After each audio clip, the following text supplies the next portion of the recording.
সময় মিলে বলতেছে, যাও হে বিলাল, তোমার কথা রাসূলের কাছে সবচাইতে গ্রহণযোগ্য হবে, যেহেতু তুমি মুয়াজ্জিন আর মসজিদে নববীর ইমাম হলেন বিশ্ব নবী মুহাম্মদুর রাসূলুল্লাহ। আমাদের ভয় লাগতেছে, আমরা যেতে পারবো না, তুমি যাও তাড়াতাড়ি। এবার বিলাল এসে বলতেছে, ইয়া রাসূলুল্লাহ, হে ইয়া হাবিবাল্লাহ, আলকামাকে যতবার তালকিন করা হয় কালেমার, অনেক কালেমা বলতে পারে না, কারণটা কি? এখন কি করবেন? বিশ্ব নবী বলল, হে বিলাল, ওখানে কে কে আছে? তার আলকামার বাবা আছে না মা আছে? বলে, আলকামার বাবা দুনিয়ার থেকে বিদায় হয়ে গেছে, কিন্তু আলকামার মা জীবিত আছে। আল্লাহু আকবার। রাসূল বললেন, যাও তাড়াতাড়ি, বুঝতে আর আমার বাকি দেয়, এর ভেতরে যে কোনো প্যাঁচ পাল্লা হয়ে গেছে, এর ভেতরে কেন সমস্যা হয়ে গেছে, যাও তাড়াতাড়ি। আলকামার মাকে বলবে, বিশ্ব নবী সাল্লাল্লাহু আলাইহি সাল্লাম তিনি ডাকেছেন, যদি আপনি যেতে পারেন আপনি রাসূলের দরবারে হাজির হবেন, আর যদি আপনি জানতে পারেন তাহলে বিশ্ব নবী আপনার দরবারে হাজির হয়ে যাবে। সঙ্গে সঙ্গে এই কথা যখন আলকামার মার কাছে বলেছেন, আলকামার মা বলতেছে, এই কথা আমি সহ্য করতে পারবো না, কারণ যে নবীজির চেহারা মুবারকে দেখলে, নবীজির চেহারার দিকে একবার তাকালে সগীরা গুনাহ মাফ হয়ে যায়, আর ঈমান আনার সঙ্গে সঙ্গে আল্লাহর বান্দার জন্য জান্নাত ওয়াজিব হয়ে যায়। আল্লাহু আকবার। ওই বিশ্ব নবী আমার কাছে আসবে, আমি এটা কখনো সহ্য করতে পারবো না, আমি যেমন কষ্ট করে হোক বিশ্ব নবীর কদম মোবারকে হাজির হয়ে যাব। উনি চলে গেলেন বিশ্ব নবীর দরবারে, লাঠিটুকুতে ভর দিয়া উনি রসুলের দরবারে হাজির হয়ে গেলেন।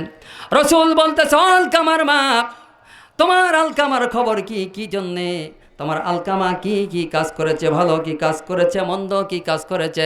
আলকামার মা বলে, ইয়া রাসূলুল্লাহ, হে হাবিবাল্লাহ, আমার আলকামা নামাজ পড়ে 5 ওয়াক্ত, রোজা করে, হজ করে, যাকাত দেয়, দান খয়রাত করে, অনেক কিছু দান করে দেয়, আমার আলকামার কোনো সমস্যা নাই।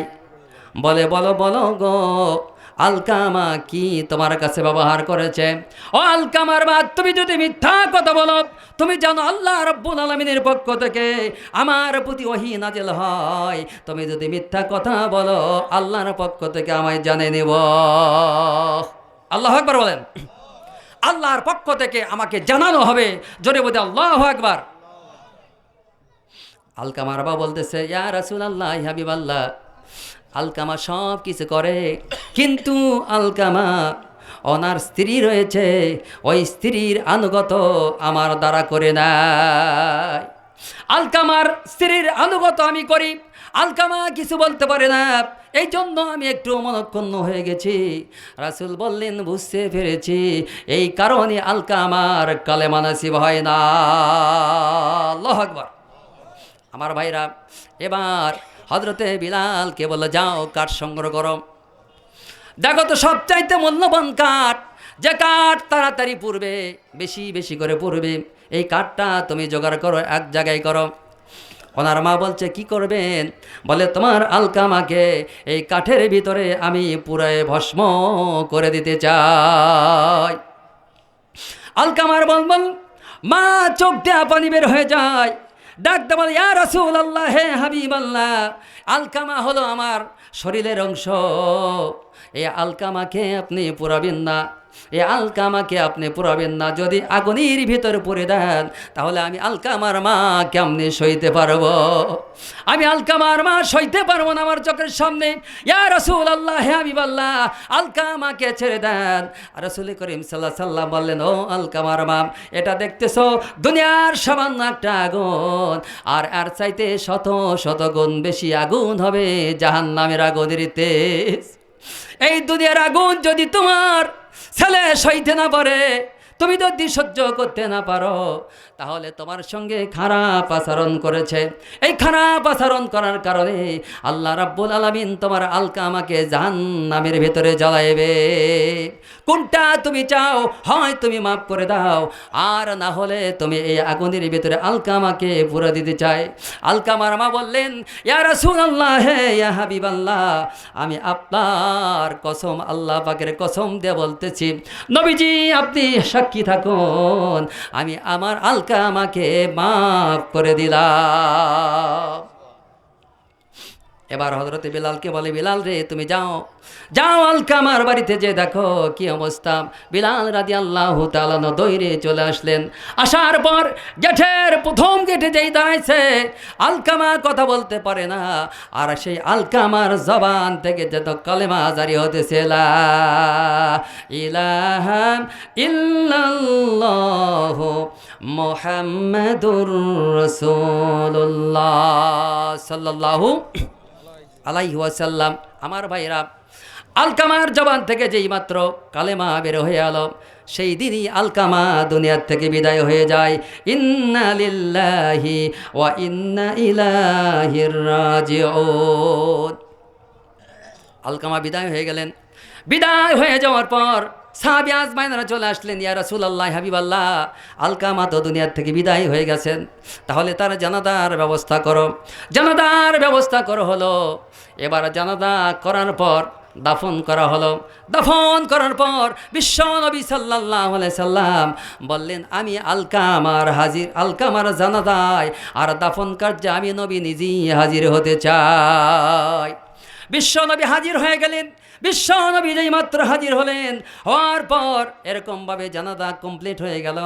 জানাজা কমপ্লিট হওয়ার পর ওনাকে তখন কাফন করানো হলো, দাফন করানো হলো। কবরের ভেতরে ঢুকানোর পর যখন দোয়া করে, ওই সময় আনসার আর মুহাজিরদেরকে বিশ্ব নবী বললেন, হে আনসার আর মুহাজিরের দল, তোমরা জেনে রাখো, শুনে রাখো, তোমরা আজকে ভালো কান দেয়া শোনো, ডান কান দেয়া শোনো। বলে কি? আল্লাহ রাব্বুল আলামিন কোরআন কারীমের ভিতরে বলেছেন, ওয়াকাদা রাব্বুকা আল্লা তা'বুদু ইল্লা ইয়াহু ওয়া বিল ওয়ালিদাইনি ইহসানা। আল্লাহু আকবার। আল্লাহ রাব্বুল আলামিন কোরআন কারীমের ভিতরে বলেছেন, তোমরা কি করবে? আমি এক আল্লাহ, আল্লাহর ইবাদত করবে, আর আল্লাহর ইবাদতের সঙ্গে কাউকে শরীক করবে না। এরপরে আল্লাহ রাব্বুল আলামিন সেটা শুধু নয়, এর সঙ্গে আবার জোরে দিলেন, তোমার পিতামাতার সঙ্গে ভালো ব্যবহার করবে। জোরে জোরে বলুন আল্লাহু আকবার। তাহলে এখানে আল্লাহ পাকের ইবাদত করা একটা ইবাদত, আর পিতামাতার ইবাদত, পিতামাতার ভালো ব্যবহার করাও একটা একটা ইবাদত। কথা ঠিক না? ঠিক। পিতামাতার সঙ্গে ভালো আচরণ করা একটা ইবাদত। আমার ভাইরা, আলকামার এরকমভাবে বলল, রাসূল সাল্লাম বলছে, হে দুনিয়াবাসী, মুসলমানেরা শুনে রাখো, জেনে রাখো, হে আমার সাহাবীর দল, তোমরা শুনে রাখো, জেনে রাখো, আলকামা রাদিয়াল্লাহু তাআলা আনহু যে দুনিয়ার থেকে বিদায় হয়ে গেল, তোমরা ভবিষ্যৎ ঘোষণা শুনে রাখো। কোনো ব্যক্তি যদি তার স্ত্রী দ্বারা কাউকে যদি, কোনো স্ত্রী দ্বারা কাউকে যদি, কোনো স্বামী তার স্ত্রীর দ্বারা, অর্থাৎ কোনো ছেলে তার স্ত্রীর দ্বারা এরকমভাবে পিতা মাতার ওপরে কি করে দেয়? অত্যাচার করে, অন্যায় করে, বেয়াদবি করে দেয়, তাহলে জেনে রাখো ওই পিতামাতার দোয়া আল্লাহর দরবারে কবুল হয়ে যায়, ধ্বংস হয়ে যাবে।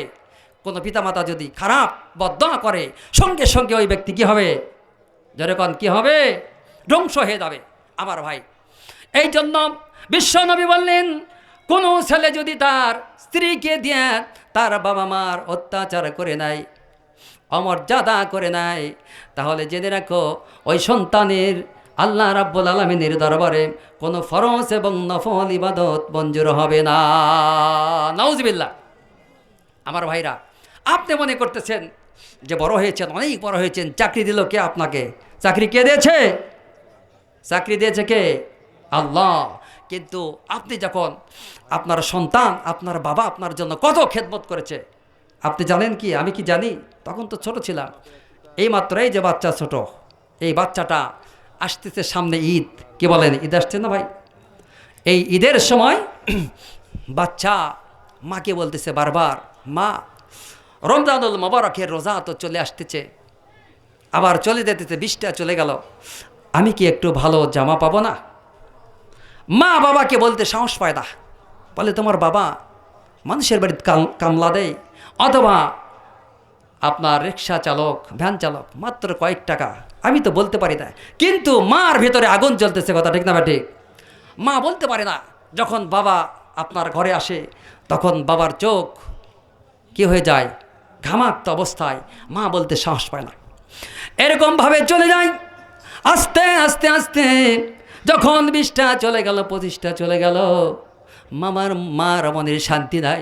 মা বলতেছে সব বাচ্চারা ঈদের মধ্যে নতুন পোশাক পরবে, আর আমার সন্তান কেমনে কে চিরা পোশাকে মসজিদে পাঠায়, ঈদগাহে পাঠাতে পারবো না, ঈদগাহে পাঠাতে পারবো না।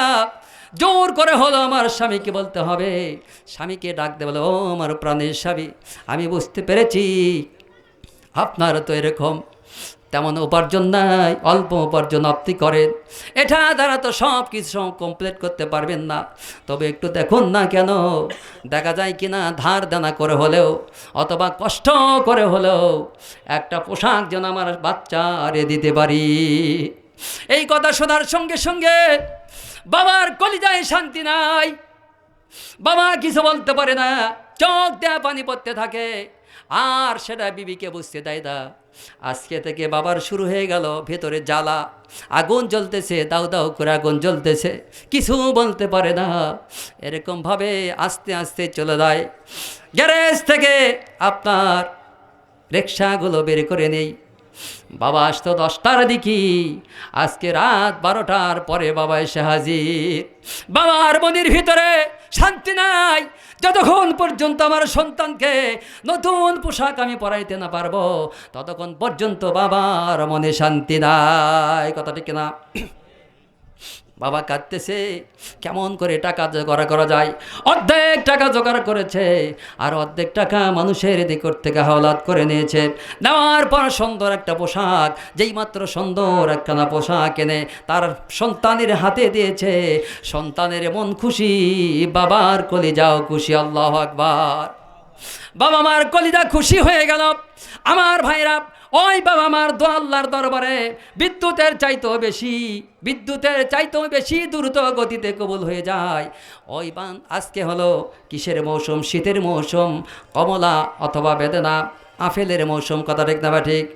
আপনারা কাজ করেন, যদি আপেল না কিনতে পারেন, গরিব মানুষ আপনি খাইতেছেন, 2-3টা করে আপেল খাইতেছেন সন্তানদেরকে নিয়ে, অথবা স্ত্রী পরিবারদেরকে নিয়ে আপনি খাইতেছেন, আপেল খাইতেছেন, আঙ্গুর খাইতেছেন, কত কি যেন খাইতেছেন। এগুলো যদি বেশি নয়, একটা আপেলকে যদি 4 ভাগ করো, 4 ভাগ করার পর 1 ভাগ তোমার মাওকে দিয়ে দাও। মাওকে দেওয়া দেওয়ার সঙ্গে সঙ্গে তোমার মা খেয়ে আল্লাহ রাব্বুল আলামিনের দরবারে হাত উঠাবে, আল্লাহ আমার সন্তান যতটুকু পর্যন্ত পেরেছে ততটুকু পর্যন্ত সাধ্য মতো আমারে 4টা ভাগ করে একটা আপেলের অর্ধেক দিয়েছে। আল্লাহু আকবার। আল্লাহ রাব্বুল আলামিন দয়া করে আমার সন্তানকে বরকত দিয়ে দাও। আল্লাহ রাব্বুল আলামিন রাসূল বলতেছে, বান্দারে, দুনিয়ার ভিতরে কোনো বান্দা যদি তার পিতা মাতার সঙ্গে ভালো ব্যবহার করে, আচরণ যদি ভালো করতে পারো, তাহলে ওই ব্যক্তি দুনিয়াতে বাদশাহ হবে, আখিরাতের ময়দানেও আল্লাহ রাব্বুল আলামিন তাকে বাদশাহ বানায় উঠাবে। যেরকম আল্লাহু আকবার, লিল্লাহে তাকবীর। আর একটু আস্তে, লিল্লাহে তাকবীর। আমার ভাইরা, আমরা কি আজকে থেকে পিতামাতার খেদমত করতে রাজি আছি?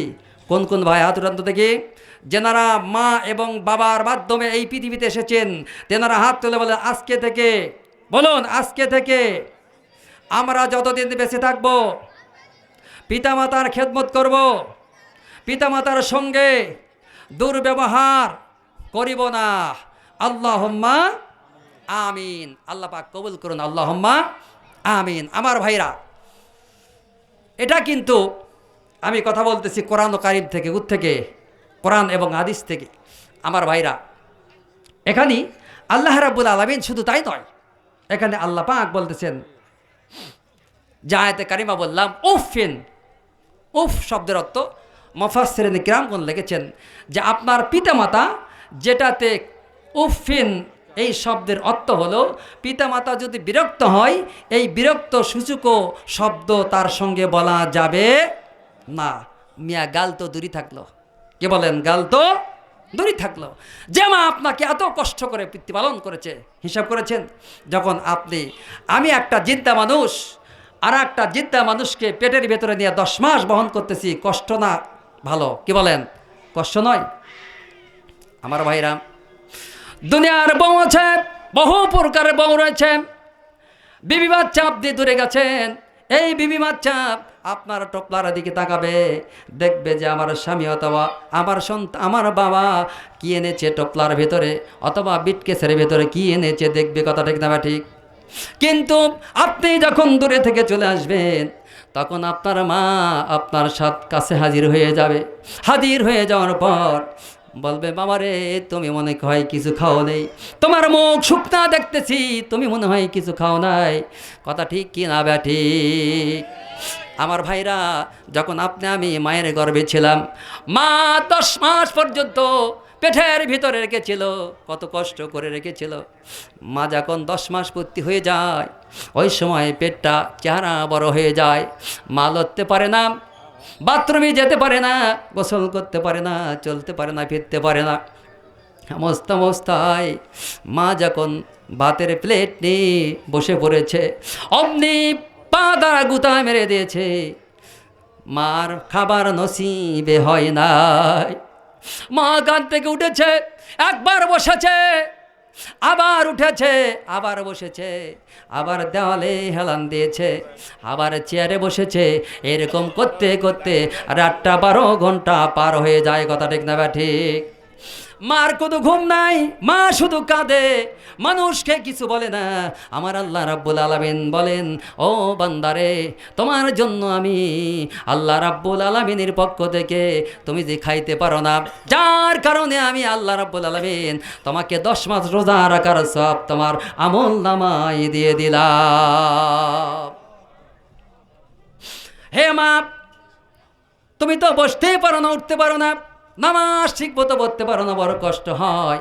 এই কারণেই তোমার আমল নামায় আমি আল্লাহ রাব্বুল আলামিন এরকমভাবে কি করলাম, 10 মাস পর্যন্ত নামাজ দাঁড়াইয়া পড়লে যে সওয়াব হয়, সেই সম পরিমাণ সওয়াব তোমার আমল নামায় আমি আল্লাহ লিখে দিলাম।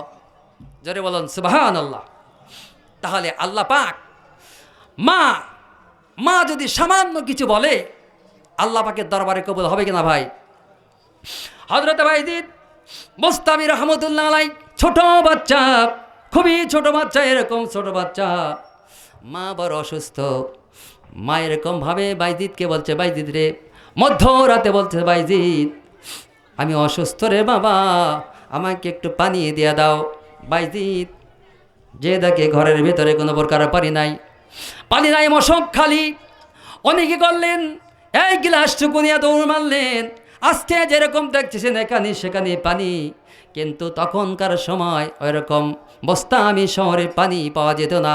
বহুদূর ঘুরে ঘুরে একটা কূপ থেকে বাইজিদ রহমতুল্লাহ আলাইহি উনি ছোট বাচ্চা পানিটুকু নিয়ে আসলেন।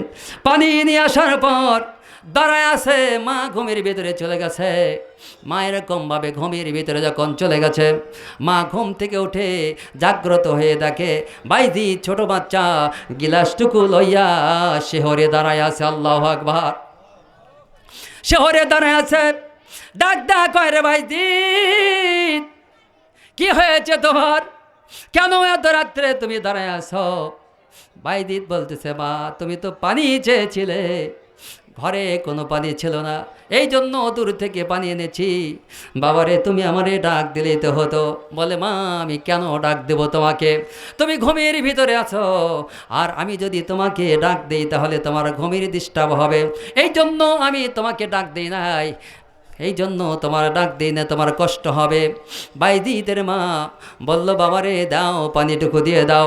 বাইজিদের মা যেই মাত্র পানিটুকু পান করলেন, করার পর ছোট বাচ্চা বাইজিদ রহমতুল্লাহ আলাইকে ঘুমের ঘরে ঘুমাইয়ে দিলেন। দেওয়ার পর নামাজের সময় ফজরের নামাজের আযান হয়ে যায়। বাইজিদের মা আল্লাহ পাকের দরবারে হাত তুলবে, আল্লাহ আমার বাইজিদকে আমার কলিজা ঠান্ডা করেছে, এই ছোট সন্তান আমার কলিজাকে ঠান্ডা করে দিয়েছে। আমার বাইজিদকে আপনি দেশের ভিতরে পৃথিবীর ভিতরে সুনাম ধন্য একজন অলি বানায় দিও। লিল্লাহি তাকবীর, জোরে কোন লিল্লাহি তাকবীর। আমার ভাইরা, এই তো যেই মাত্র করেছে সঙ্গে সঙ্গে আল্লাহ রাব্বুল আলামিনের দরবারে কবুল হয়ে গেছে। আপনারা তার প্রমাণ এই বাংলাদেশ, আমাদের বাংলাদেশে তার প্রমাণ। কোথায় সেই বাইজিদ বোস্তামি রহমতুল্লাহ আলাইহির বাড়ি, আর উনি চলে আসছেন কোথায়? ওনার মাজার কোথায় বলুন? আপনারা জানেন কি? এই তো ছেলেপেলে যুবকেরা, এরা শুধু নাটক দেখে, ইত্যাদি ইত্যাদি দেখে, ফেসবুক টিকে সবসময়ের জন্য, কি বলে? কিন্তু আল্লাহর ওলি কে কোথায় কীরকম হয়েছে, কোথায় আছে, এটার খবর কে বলেন রাখে? রাখে না। বাইজিদ বুস্তামি রহমতুল্লাহর মাজার শরীফ রয়েছে বর্তমানে কোথায় বলুন? চিটাগাং, চিটাগাংয়ে রয়েছে। তাহলে আল্লাহর ওলি যা দেখবেন ওখানে কত মানুষ সম্মান করার জন্য তার কাছে যায়। আল্লাহু আকবার, আল্লাহু আকবার। বান্দারা কত তার কদমবুসি করতেছে পায়ে যায়। যদিও অনেকে লোক বোঝে না, এই জন্য কি হয় আপনার কদমবুসি করে, অথবা মানুষ যারা মারা গেছে মহাস্তান মাইসরা বালকি রহমতুল্লাহ ওনার ওখানে যা সেজদা করে কি করে না? কিন্তু এটা সম্পূর্ণ হারাম, এটা শিরক। সবচাইতে বড় পীর হলো কে? সবচাইতে বড় পীর হলো আল্লাহ পাকের পক্ষ থেকে ঘোষণাকৃত আপনার পিতা আর মাতা। জোরে বলে আল্লাহু আকবার। যারা বলেছেন বড় পীর আব্দুল কাদের জিলানী, এটা ভুল। বড় কাদের নয়, উনি হলো আল্লাহর ওলি। আর সবচাইতে বড় পীর হলো আপনার পিতামাতা। জোরে বলে আল্লাহু আকবার। আমার ভাইরা, আজকে যদি কোনো মার কাছে যায় বলেন, মা আমি জীবনে ভুল করেছি, মা আমাকে একটু ক্ষমা করে দাও, করবে কি করবে না? পায়ে পড়া লাগবে না, আপনার মাকে যা বলবেন, মা একটু ক্ষমা করে দাও, হয়তো বা জীবনে অনেক ভুল করেছি, মা মা ক্ষমা করবে কিনা বলেন? ক্ষমা করে দেবে। আপনি জান্নাত। আপনি কোথায়? জান্নাত। আর যদি মা আপনার বিরুদ্ধে আল্লাহ পাকের কাছে হাত ওঠায়, আপনি জাহান্নামে হয়ে যাবেন। আপনি জান্নাত নসিবে জুটবে না, আপনি জাহান্নামে। আর যদি বলেন, আল্লাহ আমার বাবা, আমার সন্তান আমার কাছে ভুল করেছে, সে মাপ চেয়েছে, আমি তাকে ক্ষমা করে দিলাম। আল্লাহ বলে, হে বান্দি, তোর দোয়া আমি কবুল করলাম। আজকে থেকে তোর বাবাকে, তোর বাসাকে আমি আল্লাহ রাব্বুল আলামিন জান্নাতের দরজা খুলে দিলাম। জোরে বলে আল্লাহু আকবার।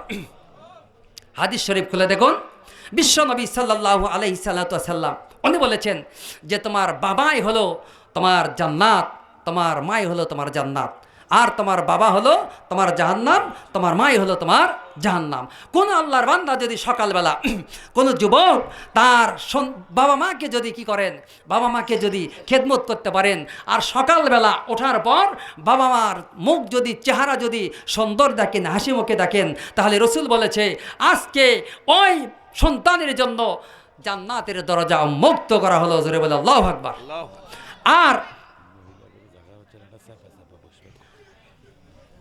আর যদি আপনার মুখ যদি কালো হয়, দেখবেন সকালবেলা যদি বাবা বেজার হয় আপনার ওপরে, তাহলে রসুল বলেছে আপনার জন্য জাহান্নামের দরজা খোলা। জোরে বলে নাউজুবিল্লাহ, জোরে বলে নাউজুবিল্লাহ। এই জন্য আমার ভাইরা, সামনে একটু ফাঁকা জায়গা, ওইদিকে মনে হয় জায়গা নাই, আপনারা কষ্ট পাচ্ছেন, সামনে একটু আসুন। আর মা বোনেরা, আমার মা বোনের প্যান্ডেল অনেক বড় দেখলাম, কিন্তু ওখানে জায়গা হচ্ছে না, মা বোনের জায়গা হচ্ছে না। আপনারা একটু সংকুচিত হয়ে গায়ে গায়ে ঠেকে ঠেকে একটু বসুন।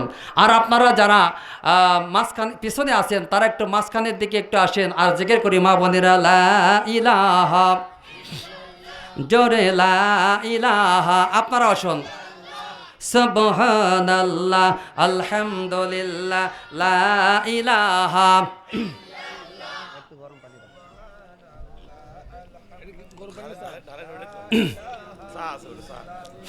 সুবহানাল্লাহ, আলহামদুলিল্লাহ, লা ইলাহা, জোরে লা ইলাহা,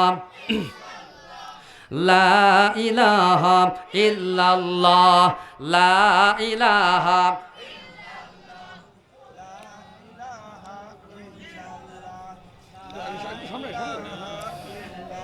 বন্ধ করেন। সুবহানাল্লাহ, আলহামদুলিল্লাহ, লা ইলাহা, লা ইলাহা ইল্লাল্লাহু মুহাম্মাদুর রাসূলুল্লাহ সাল্লাল্লাহু। এখন আপনাদের সামনে আমি একটা প্রশ্ন করতে চাই, রসুলের মর্যাদা বেশি না উম্মতের মর্যাদা বেশি? কথা বলুন, রসুলের মর্যাদা বেশি না উম্মতের মর্যাদা বেশি? রসুলের মর্যাদা বেশি। সেই রসুলের জীবনী আপনাদেরকে 1 মিনিটে বলতে চাই, আপনারা শুনবেন কি না? বিশ্বনবী সাল্লাল্লাহু আলাইহি সাল্লাতু ওয়াস সাল্লাম মসজিদে নববীতে বসে আছেন। চতুর্দিকে সাহাবী আজমাইনরা চতুর্দিকে বেষ্টন করে বসে আছে, বিশ্ব নবীজির কথা শুনতেছে। বিশ্ব নবী সাল্লাল্লাহু আলাইহি সাল্লাতু ওয়াস সাল্লাম বয়ান করতেছেন। এমন করে হঠাৎ করে গেটের দিকে তাকায়া দেখতেছে একটা বৃদ্ধা মহিলা দৌড়ে আসতেছে, আস্তে আস্তে আসতেছে, দৌড়ে আসার পর আস্তে আস্তে আসতেছে, মোতাত করে দৌড়ে নয়, এমনিতে আসতেছে। ওনাকে দেখার পর রাসূল করিম সাল্লাল্লাহু আলাইহি সাল্লাতু ওয়াস সাল্লাম দাঁড়ায় গেলেন। আল্লাহু আকবার। বৃদ্ধ মহিলাকে দাঁড়ায় গেলেন। বৃদ্ধ মহিলাকে তখন ভেতরে আসলেন। ভেতরে আসার পর রাসূল করিম সাল্লাল্লাহু আলাইহি সাল্লাতু ওয়াস সাল্লাম ওনার চাদরটুকু দিয়া ওই মহিলাকে বসতে দিলেন। আল্লাহু আকবার। মহিলাকে যখন বসতে দিলেন, মহিলাটা ওখানে বসলেন। বসে যাওয়ার পর মহিলা বসে আছে, রসুলের সঙ্গে সুন্দরভাবে কথা হচ্ছে, কথা হতেছে, চলতেছে। চলার পর এন্ডমেন্ট টাইমে উনি যখন উঠে গেলেন, বিদায় নিলেন, আর যখন দাঁড়ায় গেলেন মহিলা, রসুল করিম সাল্লাল্লাহু আলাইহি সাল্লাতু ওয়াস সাল্লাম তার সম্মানে দাঁড়ায় গেলেন। আল্লাহু আকবার। তারপরে যখন বিশ্বনবী তাকে বিদায় দিয়ে দিলেন, দাঁড়ায়া বিশ্বনবী পিছনে আর ওই মহিলাটার সামনে গেলেন। সামনে যখন চলে যায়, আর বিশ্বনবী দাঁড়ায়া পিছনে যায়। সাহাবী আজমাইনরা ডাক দেওয়াল, ইয়া রাসূলুল্লাহ, ইয়া হাবিবাল্লাহ, আপনি হলেন বিশ্ব নবী, আপনার মতো আর এই পৃথিবীতে আর কারো মর্যাদা নাই। কিন্তু বলতে পারলাম না, বলতে আমরা কিছু পারতেছি না। আমরা জানতে চাই ওই মহিলাটাকে কার জন্য আপনি এরকমভাবে দাঁড়ায় গেলেন, আবার তাকে চাদরও বসতে দিলেন, আবার বিদায়ের সময় আপনিও তার পিছনে সম্মানের সহিত তাকে বিদায় করলেন। আল্লাহু আকবার। আমার নবীজি বলেন, ও সাহাবীর দল, তোমরা জানো না আমি যখন ছোট ছিলাম, আমার মার দুধ আমার নসিবে জোটে নাই, আমার তকদিরে জোটে নাই। ওই সময় আমি যে মহিলাকে দেখেছে সম্মান করার জন্য, ওই মহিলাটা দুধ পান করে আমি বড় হয়েছি। আমি যখন বড় হয়েছি, ওনার কোলে কাকালে মানুষ হয়েছি। কত আদর করে দিয়েছে, কত স্নেহ করেছে, কত সম্মান করেছে আমাকে। ওটা অন্য কেউ নয় রে, ওটা হলো আমার দুধমা হালিমাতুস সাদিয়া। ওনে আর কেউ নয়, আমার মা হালিমাতুস সাদিয়া। এই জন্য তার সঙ্গে আমি এরকম ভালো আচরণ করেছি। জোরে বলে আল্লাহু আকবার। আমার ভাইরা, এই জন্য পিতামাতার সঙ্গে আমাদের কি করতে হবে? ভালো ব্যবহার করতে হবে কিনা বলেন? হযরত আবু হুরায়রা রাদিয়াল্লাহু তাআলা আনহু, উনি রাত্রি বহু রাত হয়ে গেছে, উনি বাড়ির থেকে রসুলের দরবারে চলে গেলেন। যাওয়ার পর ওনার চোখ দেয়া পানি ঝরতেছে, আবু হুরায়রা কাঁদতেছে।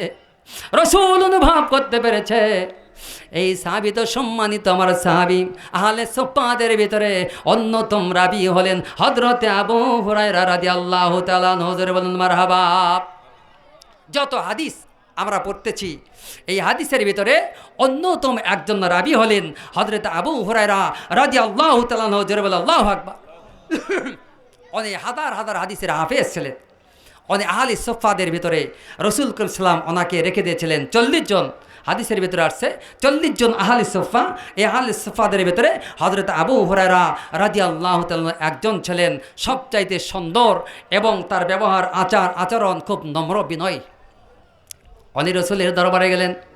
রসুলের দরবারে গিয়া কাঁদতেছে, আস্তে আস্তে কাঁদতেছে, জোরে জোরে নয়।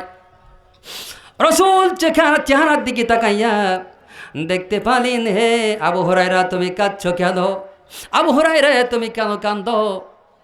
উনি বলতেছে ইয়া রাসূলুল্লাহ হাবিবাল্লাহ, আমার মা আমাকে বাড়ি থেকে বের করে দিয়েছে, আমাকে মেরেছে। বলে কেন মারলো? তুমি কি করেছো? তোমার মায়ের সঙ্গে কি তুমি খারাপ ব্যবহার করেছো নাকি? বলে না গো ইয়া রাসূলুল্লাহ, না, খারাপ ব্যবহার করি নাই। বলে কেন তাহলে মারলাম? বলে ইয়া রাসূলুল্লাহ হে হাবিবাল্লাহ, আমি একদিন আজকে কয়েকদিন পর্যন্ত রাতে অনেক গভীরে বাড়িতে যাই। আজকে আমার মা বলল আবু হুরায়রা রে, তুমি কেন এত রাত্রে বাড়িতে আসো? কোথায় থাকো এতক্ষণ পর্যন্ত, কি করো তুমি? আমি বললাম মা, যে নবীজির চেহারা মোবারক দেখলে ওই ব্যক্তির সগীরা গুনাহ মাফ হয়ে যায়। যে নবীজি একবার দেখলে কদম যদি চুম্বু দেওয়া যায় তাহলে জান্নাত অজীব হয়ে যায়। ওই নবীজির চেহারা আমি যত দেখি ততই যেন আমার ভালো লাগে। এই জন্য আমি ওই বিশ্ব নবীর কদম থেকে আসতে দেরি হয়েছে। ইয়া রাসূলুল্লাহ হাবিবাল্লাহ, আমার মা ছিল মুশরিকা। আপনার কথা যেই মাত্র বলেছি সঙ্গে সঙ্গে আপনার কথা শোনার সঙ্গে সঙ্গে তার কলিজায় আগুন ধরে গেছে। উনি বলতেছে তুমি আর এই বাড়িতে থাকতে পারবে না। এইমাত্র ব্যাট নিয়েছে আমাকে মারার জন্য। আমার মা বৃদ্ধা আমাকে মারতে শুরু করে দিয়েছে। আমি আমার মাকে বললাম ও আমার মা, ও আমার মা, আপনি তো বৃদ্ধা, আপনাকে সম্মান করি, যতক্ষণ পর্যন্ত বাঁচব ততক্ষণ পর্যন্ত আপনাকে আমি সম্মান করে যাব। আপনার দু হাতের ভিতরে শরীরে যত শক্তি আছে সমস্ত শক্তি দিয়ে আমাকে মারতে থাকুন। আর আপনার বাড়ি থেকে যদি বিদায় করে দেন, আপনার বাড়ি কেন তামাম বিশ্ব থেকে যদি আমাকে কেউ উধাও করে দেয়, আমাকে যদি কেউ তাড়িয়ে দেয়, আমি সেখান থেকে অন্য জায়গায় চলে যাব, তবু বিশ্ব নবীর কদম ছাড়তে রাজি নাই। আল্লাহু আকবার। ইয়া রাসূলুল্লাহ হাবিবাল্লাহ, অমনি আমার মা আমাকে মারতে শুরু করে দিল। শেষ পর্যন্ত আমার মা এই রাতের অন্ধকারে গলা ধাক্কা দিয়ে বাড়ি থেকে বের করে দিয়েছে। আল্লাহু আকবার। ইয়া রাসূলুল্লাহ, ইয়া হাবিবাল্লাহ, যেই মাত্র আমাকে দিয়েছে আপনার দরবার ছাড়া তো আর কোনো দরবার নাই। এই জন্য কোথাও যাই নাই। আমি মনে করলাম নবীজির দরবারে আমি একটু আসি না কেন, নবীজির সঙ্গে একটু সাক্ষাৎ করে আসি। যদি নবীজি আমাকে একটু থাকার জায়গা দেয় আমি ওখানে থেকে যাব। আল্লাহু আকবার। আমার নবীজি বললেন হে আবু হুরায়রা, তুমি কি তোমার মায়ের বিরুদ্ধে আমার কাছে নালিশ দিতেছ? আবু হুরায়রা বলল না না, আমার মায়ের বিরুদ্ধে আমি নালিশ দিতে চাই না, কিন্তু আমি জানি বিশ্বনবী যার জন্য দোয়া করবে, যার জন্য হাত উঠাবে, সঙ্গে সঙ্গে বিশ্বনবীর দরবারে বিশ্বনবীর দোয়া আল্লাহর দরবারে মঞ্জুর হয়ে যায়। এই জন্য আমি আপনার কাছে প্লাই করতেছি, আপনার কাছে আমি বলতেছি ইয়া রাসূলুল্লাহ হাবিবাল্লাহ, আমার মায়ের হিদায়াতের জন্য একটু দোয়া করো, আমার মায়ের জন্য দোয়া করুন। বিশ্ব নবী সাল্লাল্লাহু আলাইহি সাল্লাম দোয়া করলেন। যেই মাত্র হাত উঠালেন, আল্লাহ রাব্বুল আলামিন আমার আবু হুরায়রার মাকে তুমি হিদায়াতের মালা পরাইয়া দাও। আজ যেই মাত্র উঠাছেন আর আবু হুরায়রা দৌড় দিয়েছে বাড়ির দিকে, খুব জোরে দৌড় দিয়েছে। এমনি আলে সোপার ভেতর থেকে কিছু লোক ছিল, সাহাবীরা ছিল, তারা আবু হুরায়রার কাছে হাজির হয়ে গেলেন। হে আবু হুরায়রা, তুমি কেন দৌড়াও? কি হয়েছে তোমার? তুমি তো একজন মাশহুর সাহাবী, তুমি তো একজন ভালো ভদ্র সাহাবী, তুমি তো একজন শরীফ সাহাবী, তুমি তো এরকমভাবে কোনো কিছুতে দৌড়াও না, এমনিতে তুমি দৌড়াও না, আজকে কেন তুমি দৌড়াইতেছো? তুমি কেন দৌড়াইতেছো? তোমার কি হয়েছে আমাদেরকে একটু বলো। আবু হুরায়রা বলতেছে ছাড়ো, আমি বাড়িতে যেতে হবে। ওনারা পেছন দিক থেকে জামাটা টানে ধরলেন। জামাটা টানা ধরার পর বলতেছে হে আবু হুরায়রা বলো, যতক্ষণ পর্যন্ত না বলবে এতক্ষণ পর্যন্ত আমরা তোমার জামার আস্তিন ছাড়ব না। আল্লাহু আকবার। আমার ভাইরাম আস্তিন টেনে ধরেছে। এমনিতে আবু হুরায়রা বলতেছে তোমরা আমারে ছেড়ে দাও। ও সাহাবীর দল, তোমরা আমারে ছেড়ে দাও, ছেড়ে দাও, আমি এখান থেকে এক্ষুনি আমার বাড়িতে যেতে চাই। কি জন্য আমি যেতে চাই? আমার বিশ্ব নবীর দোয়া আগে কবুল হয় না, আমার দৌড় দেয়া বাড়িতে যাওয়ার আগে বিশ্ব নবীর দোয়া কবুল হয় না, আমি আগে বাড়িতে পৌঁছে যেতে পারি, এটার জন্য আমি যাইতেছি। মারহাবা। আমার ভাইরা উনি দৌড় দিলেন, দৌড় দিয়ে এক দৌড়ে বাড়িতে হাজির হয়ে গেছেন। বাড়িতে হাজির হয়ে যাওয়ার পর উনি দেখতেছেন মা বলে এক ডাক দিয়েছেন। ভিতর থেকে, বাথরুমের ভিতর থেকে মাটা গোসল করতেছে, গোসলের ভিতর থেকে বলতেছে, ও আবু হুরায়রা রে, তুমি একটু অপেক্ষা করো, তোমাকে একটু অপেক্ষা করো, আমি গোসলের ভেতরে আসি, একটু অপেক্ষা করো। আবু হুরায়রা বলে, যেই মাত্র এই কণ্ঠ আমি শুনতে পেলাম, আগে কণ্ঠটা ছিল শিরকিয়াতের কণ্ঠ, কিন্তু আজকে শিরকিয়াতের কোনো কণ্ঠ আমি শুনতে পেলাম না। আজকে যেন আমার মার কণ্ঠটা শুনলাম হিদায়াতি কণ্ঠ। আমি যেন আজকে হিদায়াতি কণ্ঠ শুনতে পেলাম, এই জন্য আমি একটু আশ্বস্ত হলাম। আশ্বস্ত হওয়ার পর দেখি মা জননী দরজা খুলে দিয়েছে। দরজা খুলে দেওয়ার পর বলতেছে, হে আবু হুরায়রা, কই গিয়েছিলে? আবু হুরায়রা রে, তোমাকে আমি মেরেছিলাম, যখন তোমাকে মেরেছি তখন থেকে আমার মনের ভিতর অনুতপ্ত হয়েছে।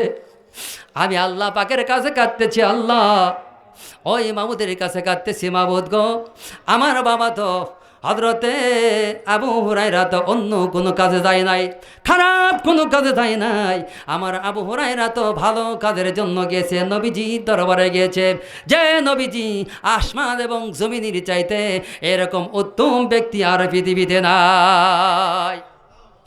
আমি এই জন্য আমার মনের ভিতরে যেন বাসনা হইতেছে, হে আবু হুরায়রা, তুমি আর দেরি করো না, আমিও আর দেরি করব না, দয়া করে মায়া করে তুমি একটু আমারে লইয়া চলো বিশ্বনবী জনাবে মুহাম্মদ রাসূলুল্লাহ সাল্লাল্লাহু আলাইহি সাল্লামের দরবারে। মারহাবা। উনি যখন চলে গেলেন, রসুলের দরবারে যখন হাজির হয়ে গেলেন, রসুলের দরবারে হাজির হয়ে যাওয়ার পর রসুলের সুন্দর চেহারাটুকু একবার দেখলেন। দেখার সঙ্গে সঙ্গে রসুল না বলতেই হযরত আবু হুরায়রার মার জবান থেকে কালেমা জারি হয়ে গেল, আশহাদু আল্লাহ ইলাহা ইল্লাল্লাহু ওয়াহদাহু লা শারীকা লাহু ওয়া নাশহাদু আন্না সাইয়্যিদানা ওয়া মাওলানা মুহাম্মাদান আবদুহু ওয়া রাসূলুহু। লিল্লাহি, জোরে একটু লিল্লাহি তাকবীর। আমরা কি এরকম নবীজির উম্মত হতে পেরে খুশি না বেজার? জোরে কোন খুশি না বেজার? কোন কোন ভাই খুশি একটু হাতটা দেখেন তো ইনশাআল্লাহ।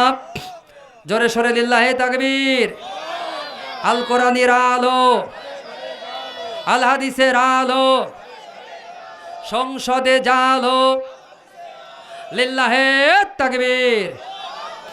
আমার ভাইরা, আপনারা তো সংসদের কথা বললেন, আপনাদের শুনে তারপরে আমি সংসদের কথা বলছি, কথা ঠিক না ঠিক?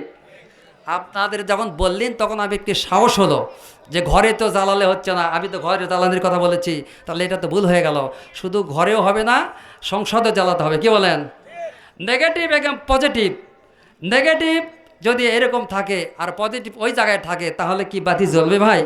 বাতি জ্বলবে না। এই জন্য ঘরেও আপনার থাকতে হবে, সংসদেও থাকতে হবে। লিল্লাহি তাকবীর। আমার ভাইরা, আর একটা কথা মনে পড়ে গেল, সেটা হলো আপনাদের সংসদের কথা বলে মনে হয় পড়ে গেল আমার, তবে আমি রাজনীতির কথা বলবো না। কে বলেন? রাজনীতির কথা বলতে চাই না, একটা আমলের কথা বলতে চাই। জান্নাতুল বাকি, এই জান্নাতুল বাকি কবরস্থান, শত শত হাজার হাজার মাইয়াতের কবর যেখানে রয়েছে, এই জান্নাতুল বাকিতে বিশ্বনবী সাল্লাল্লাহু আলাইহি সাল্লাম অনেক গেলেন জিয়ারতের উদ্দেশ্যে। কিসের উদ্দেশ্যে? জিয়ারতের। এখানে মুসলিম শরীফের ভেতরে আসছে হাদিসটুকু। তো ওখানে যখন গেলেন, একটু জিকির করি ভাই, একটু লা ইলাহা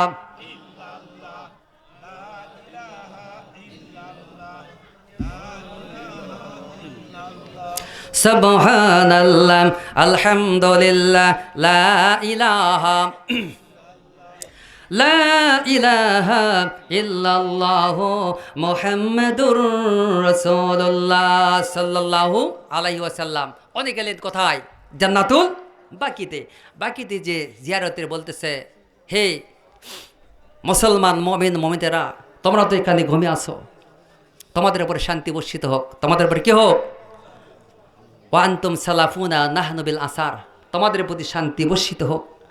কিন্তু তোমরা যেখানে গিয়েছো, আমিও কিন্তু এখানে যাব। আমি কি করব?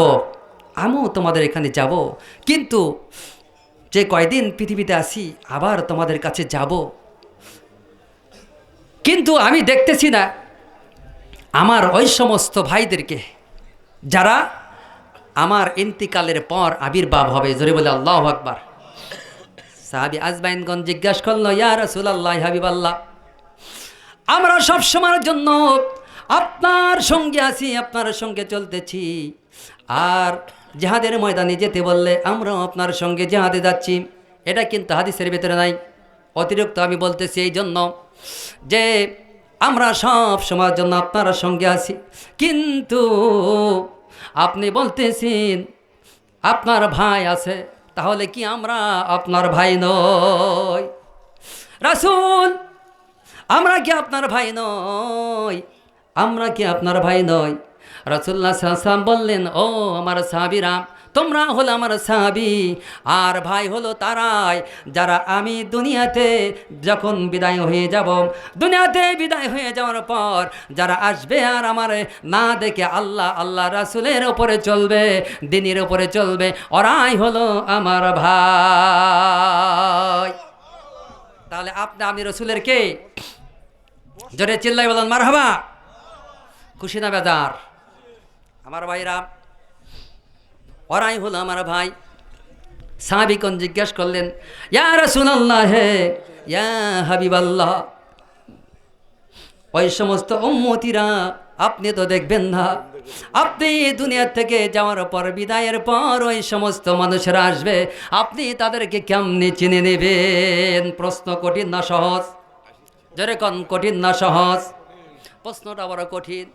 রাসূল বলল, ও আমার সাহাবীর দল, ওই সমস্ত উম্মতেরা, ওই সমস্ত উম্মতেরা, তাদেরকে আমি চিনব কেমনি? তোমরা শুনে রাখো, জেনে রাখো, এখানে যদি কালো কোনো ঘোড়া থাকে, আর ওই কালো ঘোড়ারে, ওই কালো ঘোড়ার এরকমভাবে চিত যদি কালো হয়ে যায়, ললাট যদি কালো হয়ে যায়, আর চারটা পা যদি কালো হয়ে যায়, তাহলে বলো তো তোমরা ওই হাজার হাজার লক্ষ লক্ষ কোটি কোটি এরকম ঘোড়ার ভিতরে তাকে চিনতে সহজ হবে না কঠিন হবে?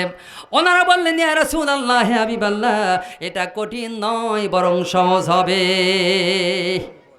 অনুরূপভাবে বিশ্বনবী বললেন, ও আমার সাহাবীর দল, অনুরূপভাবে যারা নাকি আমি দুনিয়ার থেকে চিরবিদায় গ্রহণ করব, ওই সমস্ত মানুষ উম্মতের দল যারা নাকি 5 ওয়াক্ত নামাজ আদায় করবে, 5 বার অজু করবে, অজু করার পর ওই অজুটা যতটুক পর্যন্ত তাদের শরীরের ভিতরে লাগবে, যতটুক পর্যন্ত শরীরের ভিতরে সরে যাবে ওই অজুর পানি, ওই অজুর পানিগুলো নূরালা নূর চমকাইতে থাকবে। আমি নবীজি ওই সমস্ত নূর দেখে দেখে দেখে দেখে আমার উম্মতদেরকে চিনায় নেব। জোরে বলেন আল্লাহু আকবার। এ আমার সাহাবীর দল, শুধু তাই নয়, তাই নয়, শুধু তাই নয়, তাই নয়, আমি শুধু চিনাই নেব না, হাউজে কাউসারে আমি পেয়ালা ভর্তি করে পানি নিয়ে দাঁড়ায় থাকবো, আর আমার উম্মতদেরকে আমি পান করাতে থাকবো। জোরে আল্লাহু আকবার বলেন। আপনারা কি চান না? আপনারা কি পানি চান? জান্নাতি পানি চান? এটা হাদিসের কথা, মুসলিম শরীফের কথা, প্রথম খণ্ডের ভিতরে আসছে, কিতাবুত তাহারাত অধ্যায়ের ভিতরে। এখানে বিশ্বনবী নিজেই বলেছেন। আপনারা দাঁড়া আছেন ভাই, একটু বসুন, এদিকে আসুন, সামনের দিকে আসুন, জায়গা আছে, আপনারা সামনের দিকে আসুন, বসে পড়ুন। লিল্লাহে তাকবীর, আল্লাহু আকবার, লিল্লাহে তাকবীর, আল্লাহু আকবার।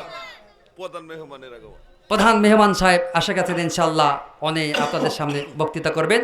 তবে হাদিসের শেষে আমি অল্প একটু আপনাদের রেখে গেছি, এই হাদিসটা শেষ করে দেয়, কি বলেন? হ্যাঁ, আর 5 মিনিটে শেষ করে দেয়, অনেক একটু আস্তে আস্তে। আমার ভাইরা, তাহলে বিশ্বনবী কি দিয়ে দ্বারা থাকবে? যারা বলুন কি দিয়ে দাঁড়িয়ে থাকবে? হাউজে কাউসারের পানি। আপনারা কি চান? মাংনাই চান? 5 ওয়াক্ত নামাজ পড়তে হবে। কি করতে হবে? 5 ওয়াক্ত নামাজ পড়তে হবে। আমার ভাইরা, বিশ্ব নবী বললেন, ও আমার সাহাবীর দল, আমি তাদেরকে পানি পান করাবো। আর ওই সময় কিছু কিছু লোককে দূর দূর করে তাড়িয়ে দেওয়া হবে। কিছু লোককে দূর দূর করে তাড়িয়ে দেওয়া হবে। আর আমি তখন বলবো, মানুষের দলেরা, তোমরা কেন এখান থেকে দূর দূর করে তাড়িয়ে দিচ্ছে তোমাদেরকে কেন? ওনারা বলবে, আকাশ থেকে আওয়াজ আসবে, আকাশ থেকে আওয়াজ আসবে, এরা পানি পান করার মতো উপযুক্ত নয়। এরা আপনার পানি পান করতে পারবে না, পানি পান করতে পারবে না, পানি পান করার উপযুক্ত এরা নয়। কারণ হলো কি, আপনি যখন দুনিয়ার থেকে বিদায় নিয়েছেন, তখন আপনার দিন, আল্লাহর কালাম আর রসুলের হাদিসকে এরা কি করেছিল? এরা পরিবর্তন করেছিল। এই অনুযায়ী আমল করে নাই। এই জন্য এদের নসিবে পানি হবে না, এদের পানি হবে না। এই জন্য আমি নবী বলবো, সুকান সুকা ফায়াকুলু সুহুকান সুকা। আমি নবী বলবো, যা যা যা, এখান থেকে তোরাও দূর হয়ে যা। কারণ আমি যখন দুনিয়ার থেকে এসেছিলাম, তোমরা নামাজ ঠিক মতো পড়ো নাই, রোজা ঠিক মতো করো নাই, কোরআনকে মানো নাই, এবং কোরআনের আয়াতকে পরিবর্তন করেছিল, অর্থাৎ হুকুমকে পরিবর্তন করেছিল। দুর্নীতিতে তোমরা বিশ্ববিখ্যাত হয়ে গিয়েছিলে, মানুষের টাকাগুলো আত্মসাৎ করেছিলে, মানুষের চোখে ধুলা দিয়েছিলে, মানুষদেরকে তোমরা হত্যা করেছিলে, অন্যায়ভাবে চুরি করেছ, ডাকাতি দিয়েছ, ছিনতাই করেছ, বড় বড় চেয়ারের উপরে বসে থেকে দুর্নীতিতে তোমরা কি করেছিল? জয়ী হয়ে গিয়েছিল। বিশ্ববিখ্যাত দুর্নীতি নামে তোমরা কি করেছিল? সারা পৃথিবীর ভিতরে তোমরা সয়লাভ হয়ে গেছিলাম, বিশ্ববিখ্যাত চ্যাম্পিয়ন হয়েছিল দুর্নীতিতে। এই জন্য যাও, তোমাদের জন্য জাহান্নাম। আমি নবীজি, আমার হাউজের কাউসার তোমাদের নসিব হবে না। আল্লাহু আকবার। আমার ভাইরা, তাহলে এখান থেকে যে 3টা পয়েন্টের উপরে আপনাদের সামনে আমি আলোচনা করেছি, এই 3টা পয়েন্টের উপরে আল্লাহ পাক আপনাকে আমাকে যেন সঠিকভাবে আমল করার তৌফিক করে, আল্লাহুম্মা আমিন। আর একটা কথা হুজুর শিখাচ্ছেন, আর একটা কথা হলো যে আমাদের মতো, আমি সব জায়গায় এটা বলে থাকি, তাতে আমার ফাঁসি হোক অথবা জেল হোক, জরিমানা হোক, আমি কাঠগড়াতে দাঁড়াতে রাজি আছি। সেটা হলো আমাদের মতো যারা আলেম ওলামা রয়েছে, দেখবেন যে আমাদের চেয়েও অর্ধেক বয়স, এরকম বক্তা বাংলাদেশে নামে নেই। কি বলেন? অথচ আলহামদুলিল্লাহ সূরা কয়টা আয়াত ভাই? 7টা আয়াত। এই 7টা আয়াতের ভেতরে যখন তেলাওয়াত করে, 7 দুগুণে 14টাই ভুল। কি বলেন? কিন্তু আপনাদের মতো আমাদের মতো বাঙালি, এই বাঙালির জাতেরা, ওদের সামান্য একটু কণ্ঠ, এই কণ্ঠ শুনেই মাতোয়ারা হয়ে যায়, ধরাধর দাওয়াত করে। দাওয়াত করতে করতে করতে আজকে দেখা যাচ্ছে মাহফিলের ভিতরে ওনারা কি করে, আপনার 40,000 1 লক্ষ টাকা ডিমান্ড ছাড়া ওরা মাহফিলে আসে না। কথা ঠিক না ঠিক? তাহলে এর জন্য দায়ী কিন্তু আপনারাও, এর জন্য দায়ী যারা আনবে এরাও কিন্তু দায়ী, এরা জাহান্নামী। আমি আপনাদেরকে হাদিস দিতেছি কোরআন কারীম থেকে, আপনারা কোট করে নিতে পারেন। সেটা হলো সূরা বাকারা আয়াত নম্বর 41। এই 41 আয়াতের ভিতরে এই বক্তাদেরকে জাহান্নাম ঘোষণা করা হয়েছে। জোরে বলেন নাউজুবিল্লাহ। এরপরে সূরাতুল বাকারা 86 নম্বর আয়াত পরে দেখবেন আপনারা, ঘরে যদি আপনাদের কোরআন থাকে। এরপরে সূরাতুল বাকারা 174 নম্বর আয়াত, আমাদের মতো বক্তাদেরকে জাহান্নামে আগে ঢোকানো হয়েছে। এরপরে যারা মুসল্লিরা অথবা যারা তাদেরকে দাওয়াত করে আনবে চুক্তি করে, কন্ট্রাক্টের মাধ্যমে, ওদেরকে জাহান্নামের ভেতরে ঢুকাই দিয়েছে, একবারে প্লান্টিক পারা জাহান্নামের মাঝখানে ফেলে দিয়েছে। এই কোরআনটা আপনারা পড়ে দেখবেন আয়াত। এরপরে দেখবেন সূরা হলো ইমরান 187 নম্বর আয়াত, এবং আরও দেখবেন সূরা সাবা 47 নম্বর আয়াত। আর আবু দাউদ শরীফে দেখবেন, আবু দাউদ শরীফ 2য় খণ্ড 515 নম্বর পৃষ্ঠা, কিতাবুল ইলম অধ্যায়, হাদিস নম্বর 3664 নম্বর। আমার ভাইরা, আর আপনারা যদি দলিল প্রমাণ চান, তাহলে আমার কাছে এই যে কার্ড আছে, এই কার্ডটা আপনারা নিয়ে যাবেন। মাওলানা মোহাম্মদ নুরুল ইসলাম যুক্তিবাদী, কাহালু বগুড়া, একাদে সার্চ দেবেন, তাহলে ওখানে 20 টাকা 25টা কোরআন এবং সুন্নাত থেকে দলিল সাবমিট করেছে আমি। বুঝছেন যে কোরআন বিক্রি করা হারাম, আপনারা পড়বেন, পরে ওই সমস্ত আলেমদেরকে আপনারা কি করবেন? ফতোয়া দেওয়া শুরু করে দেবেন ইনশাআল্লাহ। ওই সমস্ত ভণ্ডরা যেন আর বাংলাদেশে উচ্ছৃঙ্খল সৃষ্টি করতে না পারে, ধর্ম ব্যবসা না করতে পারে। আপনারা কি রাজি আছেন? লিল্লাহি তাকবীর, লিল্লাহি তাকবীর। আমার এখানে কার্ড আছে, আপনারা নিয়ে যাবেন। আপনারা যে দাওয়াত দিতে হবে, দাওয়াতের জন্য নয়, আপনারা এটা ওই ইউটিউবে সার্চ দেবেন, সার্চ দিয়ে ওখানে পেয়ে যাবেন ইনশাআল্লাহ। ওয়াখির দাওয়ানা আনিল হামদুলিল্লাহি রাব্বিল আলামিন। আসসালামু আলাইকুম ওয়া রাহমাতুল্লাহি ওয়া বারাকাতুহু। আমি একটাবার জানতে চাই, আমার কথা আপনারা খুশি না বেজার? খুশি হয়েছেন তো? ইনশাআল্লাহ তাআলা আল্লাহ খুশি। ওয়াখির দাওয়ানা আনিল হামদুলিল্লাহি রাব্বিল আলামিন।